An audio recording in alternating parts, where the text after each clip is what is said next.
Teoría de la modernización en la discusión sobre el desarrollo, segunda parte, los teóricos, por el doctor Ricardo Contreras Soto del CIDE Centro. En esta sesión vamos a ver a los teóricos de la modernización que contribuye cada uno de ellos. Está Wal Rostock, que es el principal, economista estadounidense, que propuso la teoría de las etapas del crecimiento económico, que describe la transición de una sociedad tradicional a una moderna en 5 etapas, mientras que Daniel Lerner, sociólogo estadounidense, enfatizó la importancia de la educación y la comunicación y los procesos de modernización. También está David McLaren, estadounidense, psicólogo, que se centró en el papel de motivación y de la personalidad de la modernización. Está en cuarto punto Alex Inkeles, sociólogo estadounidense que estudió la modernización en relación con la industrialización y la urbanización. Está Seymour Martin Lipstein, sociólogo estadounidense que analizó entre la modernización y la democratización. Está en sexto lugar Talcott Parsons, un sociólogo estadounidense que desarrolló la teoría de la acción social y la modernización en relación con la diferenciación y la integración social. Está Harold Loswell en séptimo lugar, politólogo estadounidense que se centró en el papel de la política y la planificación en la modernización. También está en este grupo de intelectuales Lucian Pye, politólogo estadounidense que estudió la modernización en relación con la política y la administración. Por último, en noveno lugar está Samuel Huntington, politólogo estadounidense que analizó la modernidad con la estabilidad política y el desarrollo económico. Pues estos son los 9 magníficos que van a hablar sobre la modernización en esta sesión. Bueno, ya habíamos visto el sistema de Bretton Woods que benefició en Estados Unidos. Esto lo hacemos para saber dónde nos habíamos quedado en la reflexión, ¿no? De varias maneras, construyendo un ascenso como potencia económica y política global. Y sí quiero empezar por esto para que después hagamos contrastes con las distintas teorías que van a presentar los teóricos de la modernización. Bueno. Entonces, de las cosas que sacaron ventaja a Estados Unidos fue el establecimiento del dólar como moneda de reserva. Se estableció el dólar estadounidense como moneda de reserva global, lo que significa que los países tenían que mantener sus reservas y lo utilizaban en las transacciones internacionales. Y esto dio pie al aumento de dólares y fortaleció su valor. Hubo hegemonía económica, el sistema de Bretton Woods consolidó la posición de Estados Unidos como líder económico mundial, ya que su moneda era la base del sistema y su economía era la más fuerte. Como tercer punto está el acceso a los mercados y los recursos. El sistema facilitó el acceso de Estados Unidos a mercados y a recursos globales, ya que su moneda era aceptada universalmente. 4. Hubo una influencia política. La posición de Estados Unidos en el sistema de Bretton Woods, es decir, de la modernización, le dio influencia política y le permitió promover sus intereses en el escenario internacional. Sí, entonces era un actor muy importante que jugó un papel en la ONU y en todo eso, con referencia pues de que decidía o determinaba, ¿no? El quinto punto es el financiamiento de la Guerra Fría. El sistema permitió a Estados Unidos financiar sus participaciones en la guerra, ya que podía imprimir dólares para financiar los gastos militares y de ayuda exterior. Por eso se volvió el soldado universal. La creación de instituciones financieras, el sistema de Bretton Woods, pues, desarrolló lo que es el Fondo Monetario Internacional y la Banca Mundial, que fueron dominadas por Estados Unidos y reflejaban sus intereses.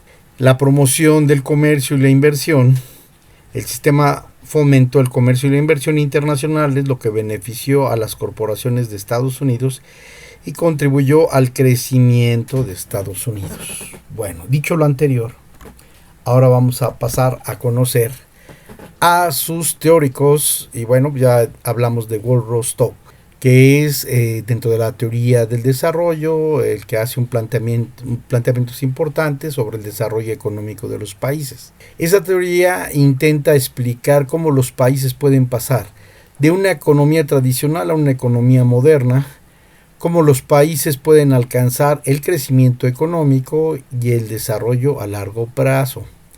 Esa teoría también intenta explicar por qué algunos países están avanzados con referencia a otros. La teoría del desarrollo de Rostow es una de las teorías más utilizadas en la actualidad para entender el desarrollo económico de los países. Bueno, ¿y qué planteaba la teoría de Rostow?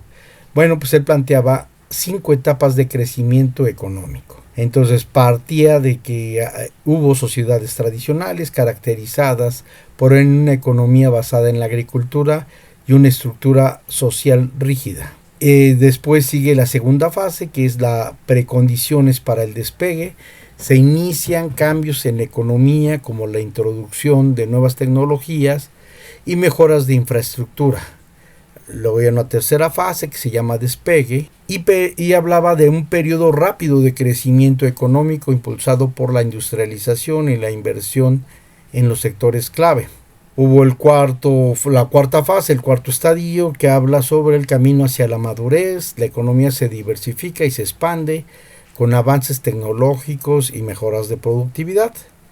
Y la quinta fase, la última, es a través de la era de consumo de masas. La economía alcanza un nivel de producción muy importante con un aumento en el bienestar general de la población. Bueno, dicho de otra manera, se habla de la primera etapa, de la etapa preindustrial. Esa etapa está caracterizada por una agricultura primitiva, de escasos producción de bienes y una economía basada en el intercambio de productos agrícolas. Esta etapa comenzó en la Edad Media y duró hasta principios del siglo XVIII. Desde esta visión unilineal, la precondiciones para despegar es el desarrollo de industria ligera, o sea, muy elemental. En esta etapa comienza el desarrollo de la industria ligera, como la textil, el desarrollo de la industria minera y la producción de alimentos procesados. Esta etapa comenzó en el siglo XVIII y duró hasta principios del siglo XIX. La tercera etapa habla históricamente o hace la analogía del desarrollo de la industria pesada. Esta está caracterizada por la industria pesada como la siderúrgica, la metalúrgica, la producción de maquinaria o los bienes de capital.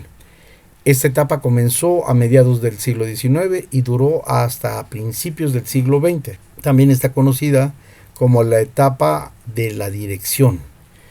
Bueno, y después vino otro elemento, que es la evolución de la industria de la alta tecnología. En esta etapa, el comienzo de desarrollo de la industria de alta tecnología, como la informática, las telecomunicaciones y la producción de bienes de consumo. Esta etapa comenzó en los años 50 y 70 y seguirá hasta el presente. Y bueno, está la última etapa, que es el desarrollo de la economía de servicios. Según esto, esta etapa está caracterizada por el desarrollo de economía de servicios, como la banca, el turismo, los servicios profesionales. Y en esta etapa comenzó en los 70 y continuará hasta el futuro. ¿Sí? Y bueno, claro, las redes. Entonces, ya más analíticamente, Rostow tuvo que enfatizar en la inversión y en el ahorro para impulsar el crecimiento económico, la innovación tecnológica, la adopción de nuevas tecnologías es crucial para el desarrollo y la modernización. Aquí hago un paréntesis, efectivamente casi todos los que trabajaron en innovación tecnológica se tuvieron que apoyar en Rostow y en esta idea unilineal de los procesos, no tomando en cuenta muchas otras cosas, solamente la tecnología y la innovación, pero no se tomó en cuenta, por ejemplo, la dominación de los sistemas o la complejidad que tiene que ver de las cadenas productivas.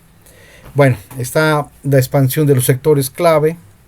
Este tema es muy importante, sigue siendo una pregunta abierta a los distintos países. ¿Cuáles son sus sectores clave, no? Bueno, pues aquí él habla, los sectores como la industria y la infraestructura juegan un papel fundamental en el despegue económico. Y Rostov creía que todos los países podían seguir este camino de desarrollo, aunque reconocía que las condiciones iniciales y los contextos históricos pueden variar. Su teoría ha sido un tanto influyente como objetos de crítica, especialmente por su enfoque lineal o unilineal y las suposiciones sobre la universidad del proceso modernizador.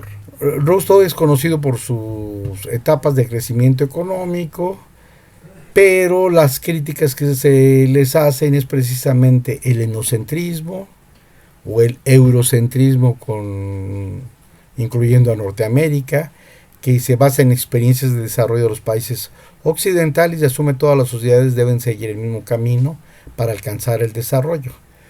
También plantea una simplificación excesiva, pone nada más los factores tecnológicos cuando están las cuestiones de poder, de mercado y de poder de mercado, de relaciones, de dominio y muchas otras cosas que no está tomando en cuenta en esta simplificación. Ignora los factores externos. Rostov no considera adecuadamente los factores externos como la colonización y la dependencia económica, que va a ser el tema que sigue, y las relaciones internacionales que pueden influir significativamente en el desarrollo del país. Está la cuestión de determinismo lineal, que es esta idea o unilineal, que siempre tienes que pasar por los mismos estadios o los mismos periodos, cuando algunos países pueden experimentar retrocesos o seguir otros caminos, no forzosamente en esa lógica lineales. Falta de flexibilidad. La teoría de Rostov no es suficientemente flexible para adaptarse a realidades cambiantes del mundo moderno. Las economías actuales son mucho más interdependientes y globalizadas. En este Rostov desarrolló su teoría. Bueno, pues estas críticas son las que han planteado también modelos alternativos.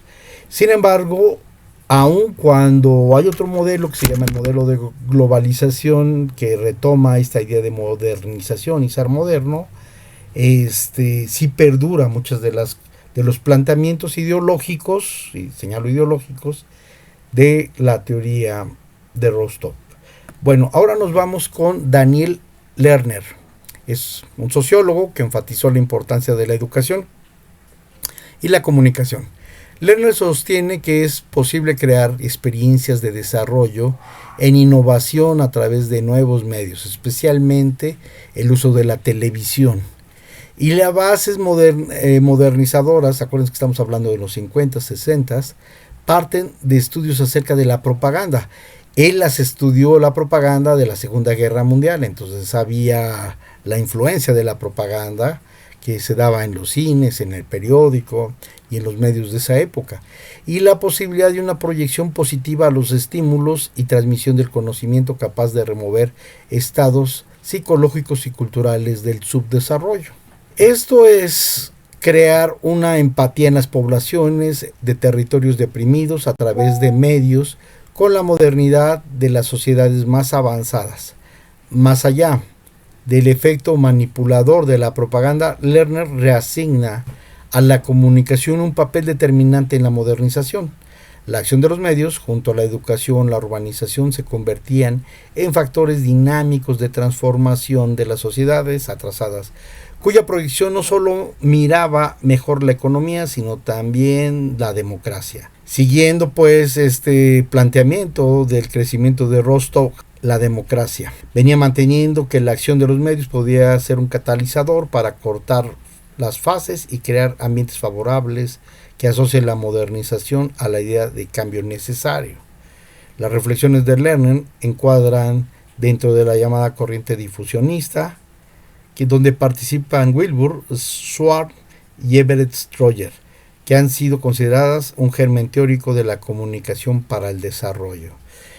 Y bueno, estas ideas que hay de estas personas ya ahora no solamente son económicos, tienen que ver con la propaganda, pero yo pienso que lo que más desarrollaron fue la idea de modernización, fue un alto consumo, que ellos van a vender en productos, en servicios, en orientaciones, en estilos de vida, y que van a hacer un fuerte impacto. Bueno, ahora vamos con David McClaren, psicólogo estadounidense, y se centró en el papel de la motivación. Entonces, ahora vamos a ver qué dice un psicólogo, y hace importantes contribuciones de la modernización, especialmente a través de la teoría de las motivaciones. Aquí algunas de sus aportaciones. Bueno, sobre todo él contribuyó en esto de las teorías de las 3 necesidades McLaren. Identificó 3 necesidades motivacionales. Fíjense bien: el logro, la afiliación y el poder. El logro es una meta que se fija y alguien, grupal, organizacional o por país, la consigue. Luego la afiliación, que es su pertenencia. Entonces, si es mexicano, o si trabaja en Campbell's, o si es del Club de Leones, juega un papel muy importante. Y luego el rollo del poder. Entonces, estas 3 cosas, logro, afiliación y poder, son las que va a permitir que la ideología pueda operarse de manera objetiva, y que se pueden ir incluyendo en el comportamiento humano y motivando en contextos de organizaciones y desarrollo, ¿no? Bueno, el otro es el desarrollo económico y la modernización. Relacionó la necesidad de logro con el desarrollo económico. Argumentó que las sociedades con una alta necesidad de logro tienen que ser más innovadoras y emprendedoras, lo que impulsa al conocimiento y al crecimiento económico y la modernización. Sí, nosotros, derivado de ello, pues todo el rollo de la sociedad de conocimiento. Y luego las aplicaciones prácticas. Sus teorías han sido aplicadas en la selección de personal, en el desarrollo organizacional, en los centros de capacitación, y ha servido mucho para la administración gerencial. Por otra parte, tenemos a Alex Inkeles. Él es sociólogo estadounidense, estudió la modernización y la planteó como relaciones de industrialización y urbanización. Es un destacado sociólogo, es conocido por su trabajo de modernización y cambio en los países en desarrollo, con su libro Becoming Modern Individual Change in 6 Developing Countries, es decir, el desarrollo moderno individual en cambio en 6 ciudades de países en desarrollo. Bueno, con cuyo autor David Smith examinan el modelo de modernización y afecta a los individuos de estos países mencionados en su estudio. Inkeles argumenta que la modernización no solo aplica cambios en las instituciones y en la economía, sino también en actitudes, comportamientos de las personas, según que en países se modernice, fíjense bien, y los ciudadanos deben de adoptar ciertas características como la puntualidad, es decir, diría Foucault, como sistemas disciplinarios, la observancia de reglas abstractas y la capacidad de tomar decisiones basadas en la evidencia objetiva. Bueno, Alex Inkeles identificó varias características claves de la modernización de su trabajo. Aquí te menciono algunas de las importantes, ¿no?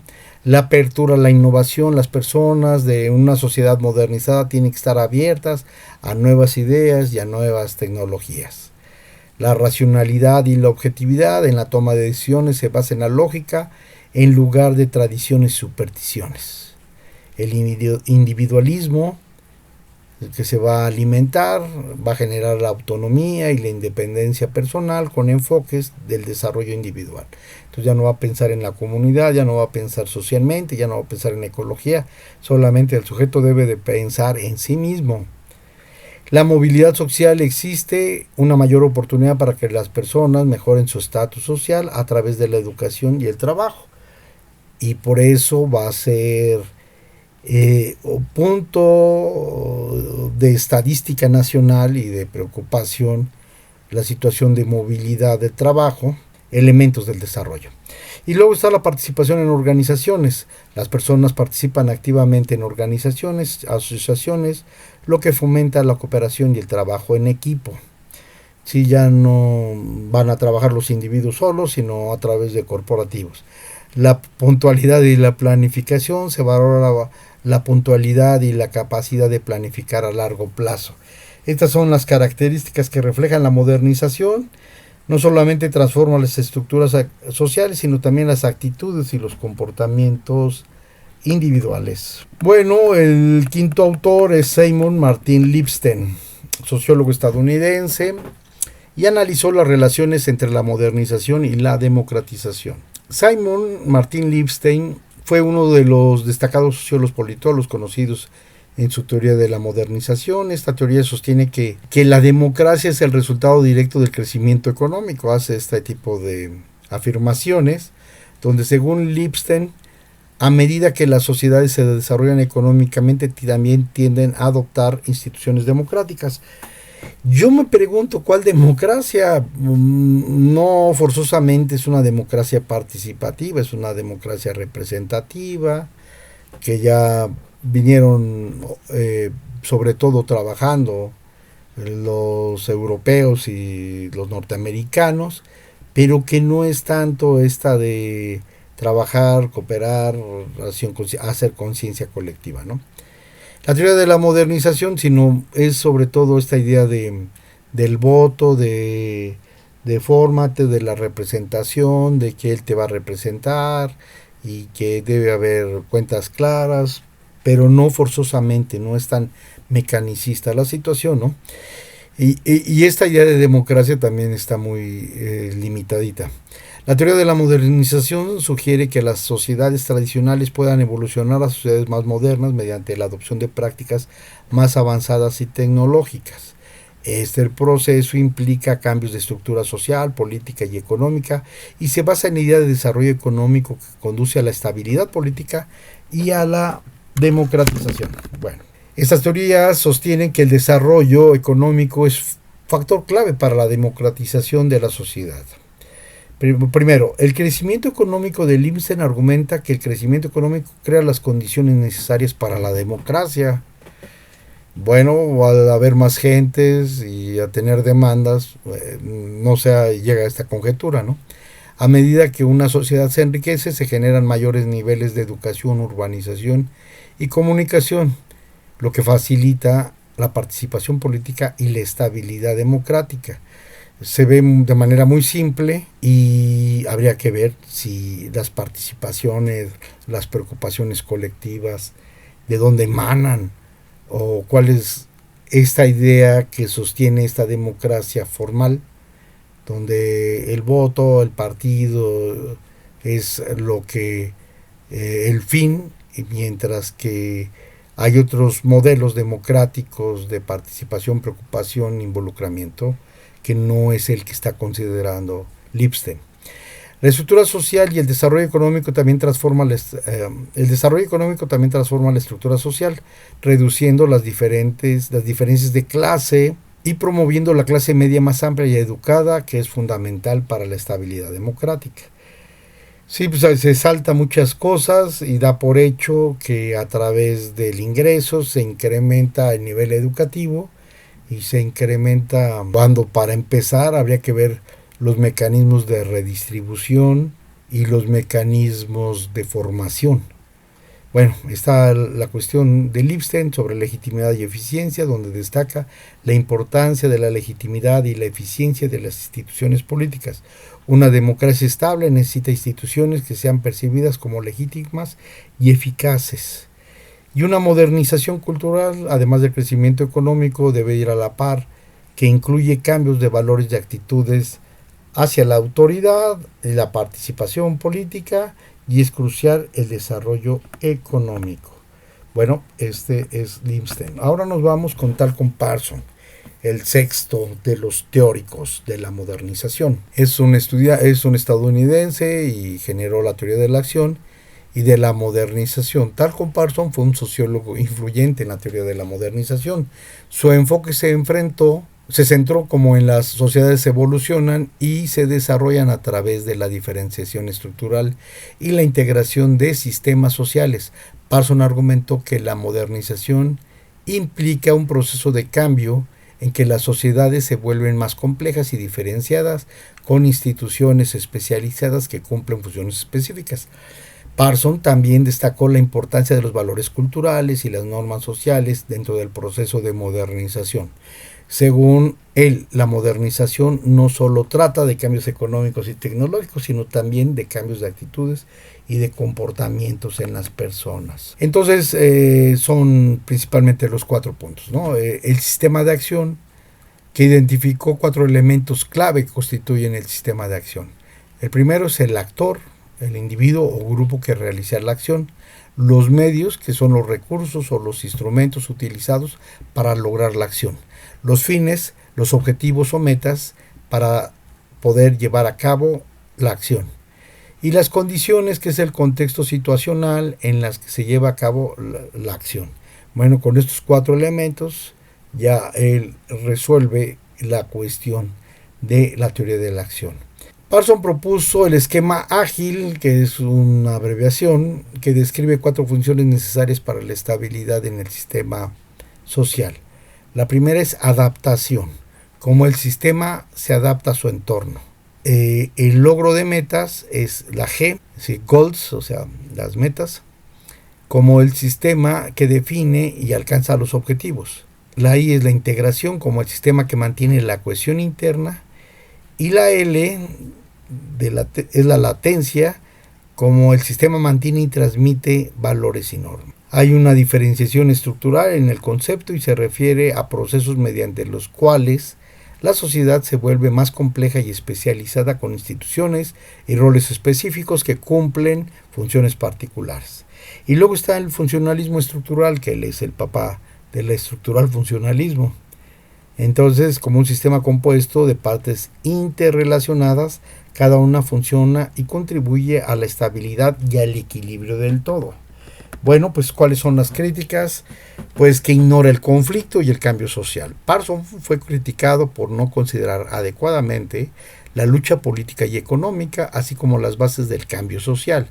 Su teoría se centra como las partes de la sociedad trabajan juntas para mantener la estabilidad, pero no aborda los conflictos que pueden ser los motores de cambio, ¿no? Y sobre todo esta máxima marxista de que hasta ahora la revolución ha sido más que la lucha de clases. Está la conducta manipuladora, que es otra crisis, que es una teoría y no implica adecuadamente la conducta manipuladora o aquella que no está regulada por normas y valores establecidos. Está un enfoque estático, bueno, pues donde les interesa que no haya reproducción, que haya reproducción social, pero que no haya transformación. Entonces, a lo largo de la historia no ven los cambios, las revoluciones, las rupturas que hay históricamente. Cualquier alteración de la norma con algo nocivo para el orden. Y estas críticas han llevado a muchos sociólogos a buscar otras teorías fuera de la de Parson. Bueno, pues ahora está Arnold Laswell. Él es supuestamente politólogo, pero sobre todo él desarrolló los modelos de comunicación. Él tiene un modelo de comunicación muy interesante que dice quién dice qué, en qué canal, a quién y con qué efecto. Lo retomó de un modelo aristotélico y que ha sido un elemento para la comunicación y para identificar a varias cosas, ¿no? ¿Quién habla? Principalmente, quién es el que interpela, después a través de qué canal y qué es lo que dice, a quién se lo dice y buscando cuál es el efecto social. Este modelo ha sido fundamentalmente para extender cómo se transmiten los mensajes y cómo influye a la sociedad, lo cual es crucial para el contexto de la modernización y el desarrollo de los medios de comunicación masiva.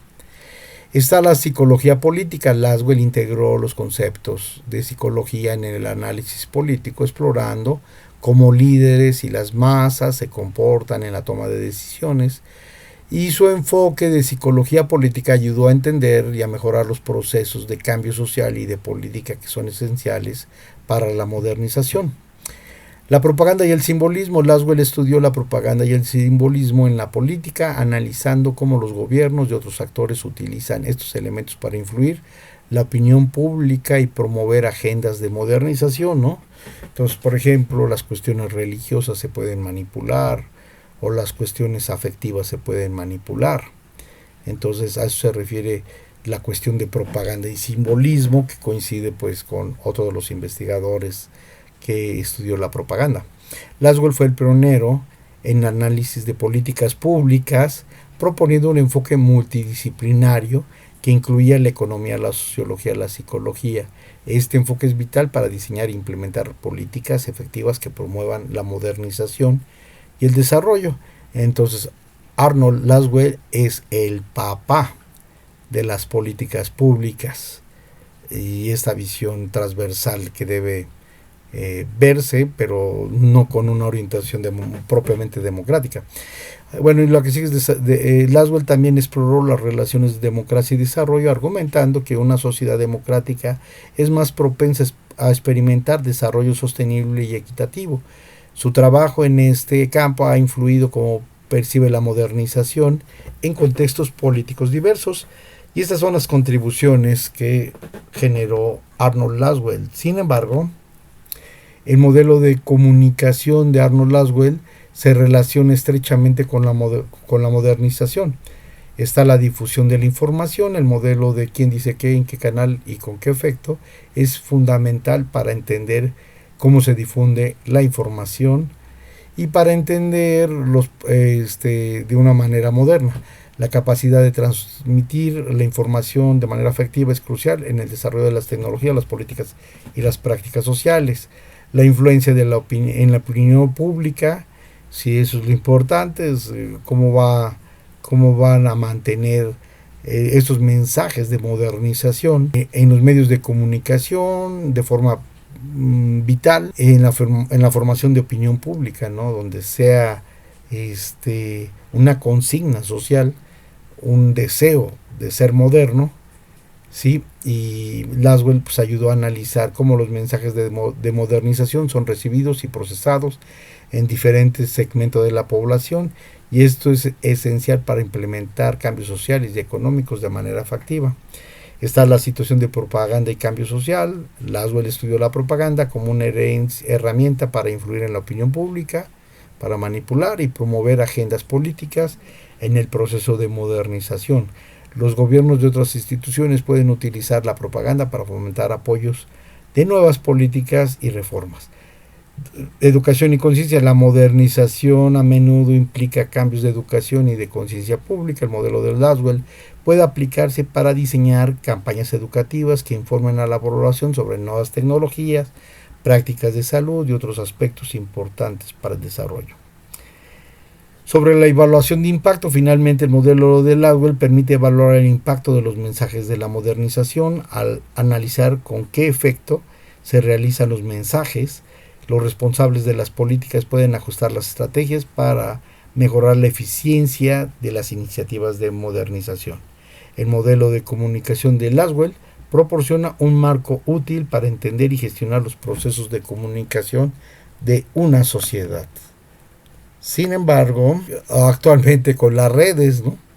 Entonces, las redes sociales, o sea, trayendo a Laswell a valor presente, pues podemos decir que las redes sociales permiten a las personas comunicarse instantáneamente a nivel global, rompiendo barreras geográficas y culturales. Esto facilita el intercambio de ideas y experiencias, lo cual es esencial para el desarrollo social y económico, claro, para ir induciendo. Hay acceso a la información, proporciona un acceso a una gran cantidad de información relevante, actualizada, lo que puede empoderar a las comunidades y fomentar la educación y la conciencia sobre diversos temas. Esto es especialmente en áreas rurales menos desarrolladas, donde el acceso a la información puede ser limitado. La participación ciudadana de las redes sociales fomenta el activismo, permitiendo a las personas organizarse, movilizarse para las causas sociales y políticas. Esto puede llevar a cambios significativos en políticas públicas y en la implementación de proyectos de desarrollo. Hay una situación de marketing y promoción, son una herramienta poderosa, el marketing y los productos y los servicios que pueden impulsar crecimiento económico y la creación de empleo. Las pequeñas y medianas empresas en particular pueden beneficiarse enormemente de la visibilidad que pueden ofrecer las redes sociales. El marketing y la promoción son herramientas poderosas que pueden ayudar. La colaboración y el aprendizaje facilita entre estudiantes, profesionales, comunidades. Las plataformas de redes pueden ser utilizadas para compartir recursos educativos, promover aprendizaje colaborativo y conectar con expertos en diferentes campos. Innovación y emprendimiento. Las redes sociales son un motor de innovación y emprendimiento y permite a los emprendedores probar nuevas ideas. En resumen, las redes sociales son una herramienta multifacética y ayudan a tener acceso a la información, a facilitar la comunicación, a la participación, al marketing y a la colaboración. Sin embargo, está las críticas, y las críticas es de que Laswell tiene una visión muy simple y reduccionista. Sí, son la crítica que hay en el proceso comunicativo a reducirlo a 5 elementos: qué dice qué, en qué canal, a quién y con qué efecto. Esta simplificación puede no reflejar la complejidad de comunicación humana y los múltiples factores que hay en ella. Es un enfoque conductista a través de estímulo-respuesta que permite a la comunicación en un proceso simétrico, mecánico y manipulador. Esto puede limitar la comprensión de la comunicación como procesos dinámicos, bidireccionales, donde las audiencias también juegan un papel activo. La falta de especificidad. El modelo no vincula elementos con ninguna especificidad, lo que significa que no proporciona detalles sobre cómo interactúan estos elementos en diferentes contextos. Esto puede hacer que el modelo sea menos útil para analizar situaciones comunicativas complejas. La evolución de las dimensiones simbólicas. Aunque en una lámina se señaló que sí tomaba en cuenta las formas simbólicas culturales, es criticado por relegar en el segundo plano estas dimensiones simbólicas de las políticas y no prestar suficientemente atención a la estructuración de los problemas. Esto limita la capacidad del modelo para poder absorber cuestiones más profundas y simbólicas en el desarrollo de las políticas de los países. Es un enfoque lineal y considera adecuadamente procesos de retroalimentación y la naturaleza interactiva de la comunicación en un mundo que está intercomunicado digitalmente. Este enfoque puede ser visto como anticuado y limitado. Bueno, pues estas son parte de las críticas que se le hace a Laswell. Ahora nos vamos con Lucian Pie, politólogo estadounidense que estudió la modernización. Luciano Pie fue un destacado politólogo conocido por sus estudios sobre el desarrollo político y la modernización. Su propuesta de desarrollo se centra en varios puntos clave. Hay algo que llama él el síndrome del desarrollo. Pye introdujo el síndrome de desarrollo, que caracteriza por el crecimiento de 3 factores principales. Primero, la igualdad, el aumento de participación política y la universalidad de la ley. Y después, por la capacidad política, mejorar la eficiencia y efectividad del sistema político. Y después la diferenciación y especialización, que tiene que ver pues con el desarrollo de los roles, la preparación y la subsistencia especializadora dentro del sistema político. Más weberiano en este sentido. Está la situación de la modernización y la institucionalización. Pie también destacó la importancia de la modernización y la institucionalización en el desarrollo político. La modernización implica la expansión funcional y la realización de la vida social, mientras que la institucionalización se refiere al aumento de capacidad del sistema político para integrar y movilizar a la población. La comunicación y el desarrollo es la colaboración. Elaboró comunicaciones influyentes en el desarrollo político, la interacción de la comunicación y los sistemas políticos, donde es crucial el desarrollo. Y bueno, ¿Qué es el síndrome de desarrollo? Consultamos y es un concepto introducido por Lucian Pie para desarrollar el proceso de desarrollo político en las sociedades. Entonces, igualdad, participación política, aumento de la inclusión de diferentes grupos sociales en el proceso político, universalidad de la ley, aplicación equitativa de las leyes a todos los ciudadanos sin discriminación. La capacidad política es deficiencia del sistema político que mejora en la capacidad de gobierno para implementar políticas y tomar decisiones efectivas. Estabilidad institucional, que es el fortalecimiento de instituciones políticas para mejorar conflictos y cambios sociales. La diferenciación y la especialización, los roles especializados de desarrollo de roles y funciones específicas en sistemas políticos como partidos, burocracias y organizaciones civiles. El subsistema de creación y subsistema dentro del gobierno que se encargan de las tareas específicas, mejorando las respuestas y necesidades de la sociedad. Pie argumenta que estos tres factores son interdependientes en el desarrollo político exitoso y que requiere un equilibrio entre ellos. La falta de estos elementos puede llevar a crisis políticas o a un desarrollo desigual. Bueno, la teoría del desarrollo de Lucian Pie ha sido objeto de varias críticas, entre las más destacadas, nuevamente, el eurocentrismo que se da. Algunos críticos de la teoría de Pie está muy centrado a los modelos occidentales de desarrollo y de modernización, lo cual no puede ser aplicable o relevante para todas las sociedades. Está la simplificación de la diversidad cultural. Ha sido criticado Pie por no considerar la diversidad cultural y su enfoque puede pasar por alto la complejidad y las particularidades de los contextos culturales. El enfoque de estabilidad, otro enfoque de Pie, pone demasiado énfasis en la estabilidad y el orden político, y en eso se parece a Parson, lo que podía justificar regímenes autoritarios en nombre del desarrollo de la modernización, que fue parte del discurso en América Latina, donde había militarización y se apelaba a la modernización, ¿no? Como el caso de Chile. Y la falta de consideración en factores económicos. Algunos académicos saben que Pie no aborda adecuadamente los factores económicos y las desigualdades estructurales que pueden influir en el desarrollo político.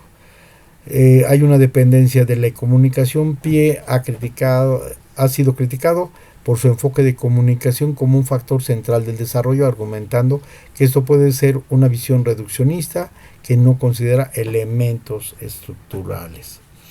Bueno, este fue Pie y su crítica. Ahora nos vamos con el último de los mohicanos, que es Samuel Huntington, politólogo estadounidense que analizó la modernización y la estabilidad política y el desarrollo económico. Entonces estaba primero la cuestión de la modernización, la estabilidad política y el desarrollo económico.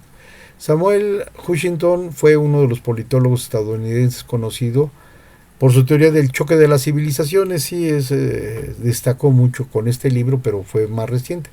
Anteriormente había trabajado en las propuestas de la teoría de la modernización.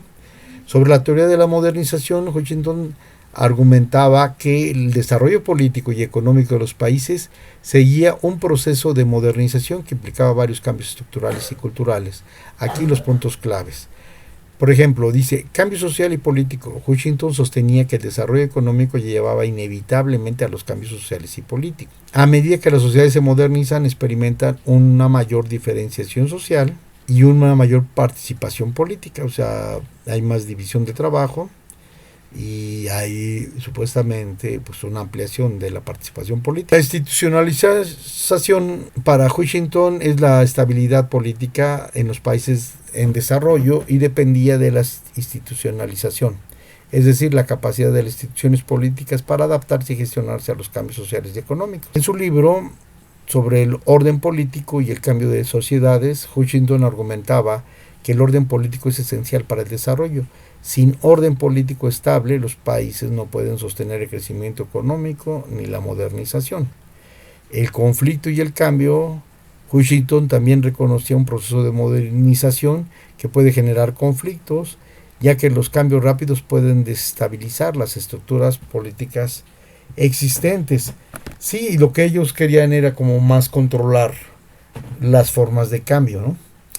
Bueno, el concepto de institucionalización, que es importante y que hace énfasis Samuel Huntington en la ciencia política, lo explicó, ¿no? ¿Qué es la institucionalización? Se refiere al proceso mediante el cual las organizaciones, las prácticas y las normas se establecen y se vuelven estables y duraderas dentro de una sociedad.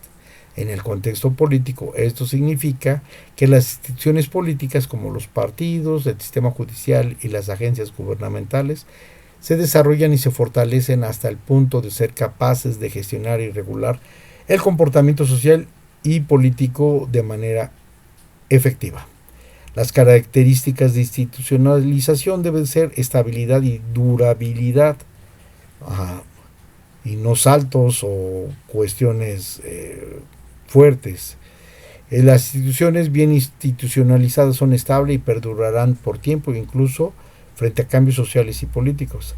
La adaptabilidad de las instituciones debe ser capaces de adaptarse a nuevas circunstancias y desafíos sin perder su esencia y su funcionalidad.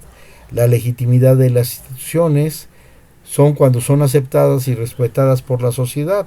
Esto implica que las personas confían en ellas y consideran justas y efectivas.